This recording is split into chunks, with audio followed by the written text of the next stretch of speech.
குலசை ஆடி கொடையில் ஒரு 2 பேர் ரொம்ப பயங்கரமாக ஆக்ரோஷமாக சாமி ஆடிட்டே வந்துட்டு இருந்தாங்க.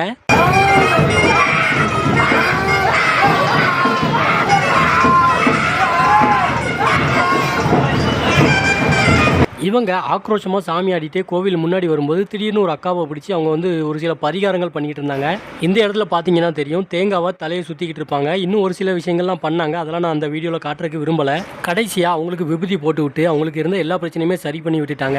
இந்த அக்காவுக்கு என்ன பிரச்சனை, எதுக்காக இப்படி பண்ணுறாங்க அப்படின்னு தெரியல. ஆனால் நான் அந்த வீடியோவை எதுக்காக போட்டேன் அப்படின்னா, வெளி மாவட்டத்தை சேர்ந்த நிறைய பேர் வந்து எனக்கு மெசேஜ் பண்ணுறீங்க, இந்த மாதிரி எனக்கு நிறைய பிரச்சனை இருக்குது, உடல் ரீதியாக மன ரீதியாக காற்று கருப்பு பேய் பிடிச்சிருக்குதுன்னு ஒரு சிலர் சொல்கிறாங்க. ஒரு சிலர் வேறு மாதிரியான பிரச்சனைகள்லாம் சொல்கிறாங்க, செய்வினை பில்லி சொன்னின்னு பல பேர் பல பிரச்சனைகளை சொல்கிறாங்க. என்ன பிரச்சனை இருந்தாலும் இந்த குலசை முத்தாரம்மன் கோயிலுக்கு வரும்போது இந்த மாதிரி ஒரு சில விஷயங்கள் பண்ணி ஒரு செகண்டில் உங்களோட எல்லா பிரச்சனையும் தூக்கி வீசிடுவாங்க.